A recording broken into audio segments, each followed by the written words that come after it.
కర్నూలు జిల్లా గూల్యంలోని అటవీ భూములపై భూ కబ్జాదారుల దాడికి పాల్పడిన ఘటన స్థానికంగా కలకలం రేపింది.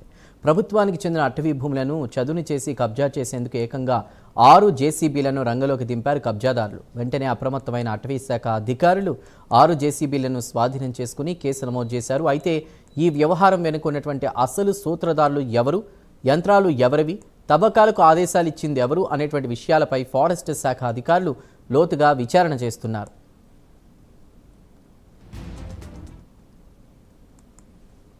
మరియు ఆధునిక ఫారెస్ట్ రేంజ్ ఆఫీసర్ ఆదేశాల మేరకు 17వ తారీఖు అర్ధరాత్రి 11:30 మాకు సమాచారం అందింది. వెంటనే మేము గూలెం ఆర్ఎఫ్ గూలెం బీట్స్ కంపార్ట్మెంట్ నెంబర్ 2 ప్రాంతంలో ఇద్దరు వ్యక్తులు అనగా గాదె లింగప్ప మరియు పాండురంగ జేసీబీలను తీసుకొచ్చి రిజర్వ్ ఫారెస్ట్లో చెట్లను పెకిలిస్తుండగా నానాజాతి వంటి చెరుకు మరియు తాటి చెట్లను వాటిని వెంబడే మేము మా స్వాధీనంలోకి తీసుకొని హాలర్వి పోలీస్ స్టేషన్లో ఉంచడమని కేసు నమోదు చేసి దర్యాప్తుకు పై అధికారులకు సమాచారం అందించడం జరిగింది. కేసు దర్యాప్తు జరుగుతుంది. మొత్తం 8 మంది మీద రాసాము.